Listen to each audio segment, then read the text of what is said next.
Hello all. இந்த வீடியோவில் நம்ம வந்து ஹண்டர் வால் பற்றி பார்க்க போகிறோம். ஹண்டர் வால்ல 2 கேட்டகரிஸ் இருக்குது. Heavy duty valve, medium duty valve. Heavy duty valve அப்படிங்கிறது வந்து 10 to 15 பார் ப்ரெஷரில் ஆப்ரேட் ஆகக்கூடியது. மீடியம் டியூட்டி வால் அப்படிங்கிறது வந்து 10 பார் வரைக்கும் ஆப்ரேட் ஆகக்கூடியது. இந்த ஹெவி டியூட்டி வால்ங்கிறது வந்து ஐசிவி வால், மீடியம் டியூட்டி வால், பிஜிவி வால். இதில் நம்ம ப்ரொஃபஷனல் கிரேட் வால், பிஜிவி வால் பற்றி பார்க்க போகிறோம். இதில் 4 டைப்ஸ் இருக்குது. 1 inch, 1.5 inch, 2 inch, 3 inch. இந்த வீடியோவில் நம்ம வந்து 2 inch வால் பற்றி பார்க்க போகிறோம். ஃபர்ஸ்ட் ஒன்று வந்து வால் பாடி. இது வந்து மற்ற காம்பவுண்ட்ஸ்லாம் நம்ம ஃபிட் பண்ணுவோம். இது வந்து டாப் போர்ஷன் ஆஃப் தி வால்.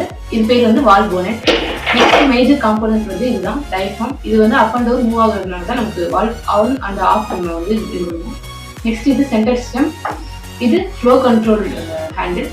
இது வந்து நம்ம வால் வழியாக எவ்வளோ தண்ணி போகுது அப்படிங்கிறத வந்து கண்ட்ரோல் பண்ணுறதுக்கு யூஸ் பண்ணுவோம். Manual pleader screw. இது வந்து மேனுவலாக அந்த வால்வை வந்து ஆன் ஆஃப் பண்ணுறதுக்கு யூஸ் பண்ணுவோம். Next major compound solenoid. இது வந்து 24 வோல்ட் ஏசி கரண்ட்ல ஆப்ரேட் ஆகும். இந்த 2 வயர்ஸ்ல ஃபர்ஸ்ட் ஒன் வந்து 0 வோல்ட், இன்னொன்று வந்து 24 வோல்ட். இது கீழே பிளஞ்சர்னு ஒரு காம்பவுண்ட் இருக்கும். இது வந்து அப்வர்ட் டவுன்வர்ட் மூவ் ஆகும்.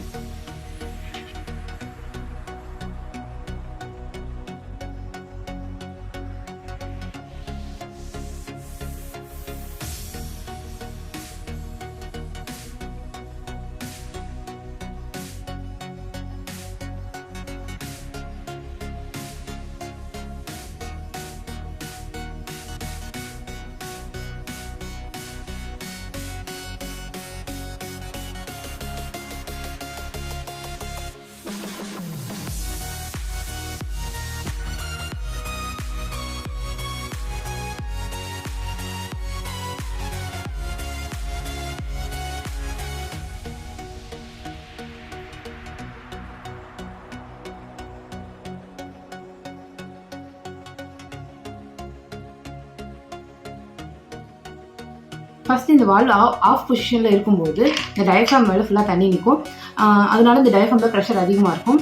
ஒன்ஸ் நம்ம இந்த காயில் வந்து கண்ட்ரோலில் கனெக்ட் பண்ண உடனே இந்த காயில் ஆன் ஆகிடும்.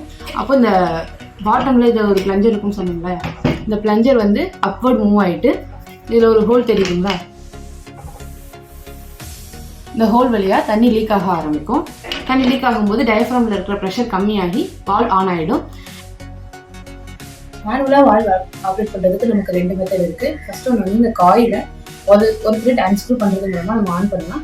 இதுக்கு எந்த டைரக்ஷன் நம்ம ரொட்டேட் பண்ணோம் அப்படிங்கிறது இந்த காயிலே மேலே கொடுத்துருக்காங்க, ஆன் ஆஃப். ஓகேவா?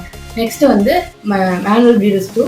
இதை வந்து கொஞ்சம் யூஸ் பண்ணுறது மூலமாக நம்ம வந்து வால்வில் மேனுவலாக ஆன் பண்ணலாம். மேனுவலாக நம்ம ஏன் வால் ஆன் பண்ணணும் அப்படின்னா, சப்போஸ் கண்ட்ரோலில் நமக்கு ஏதாவது ப்ராப்ளம் இருக்கும் அப்படிங்கும்போது நம்ம வந்து எலக்ட்ரிக் சிக்னல்ஸ் யூஸ் பண்ணி இந்த வால்வை வந்து ஆன் பண்ண முடியாது. அப்படிங்கிற பட்சத்தில் நமக்கு தண்ணி நெசசரியாக ஃபீல்டில் கொடுக்கணும் அப்படிங்கும்போது மேனுவலாக இதை ஆன் பண்ணிக்கலாம். நெக்ஸ்ட் வந்து இதில் பாட்டமில் ஒரு நட் கொடுத்துருப்பாங்க. இது எதுக்காக அப்படின்னா, இதில் உள்ள இன்டீரியரில் ஏதாவது டஸ்ட்டு போய் அடைச்சிக்கிட்டு வால்வ் வந்து கண்டினியூஸாக ஆன் பொசிஷன்லேயே இருக்குது, ஆஃப் பண்ண முடியல அப்படிங்கும்போது நம்ம இந்த செட்டப் வந்து டோட்டலாக கழட்டி க்ளீன் பண்ணுங்கிறதுல இந்த கீழே இருக்கிற இந்த நட்டை லைட்டாக கழட்டி க்ளீன் பண்ணிடலாம்.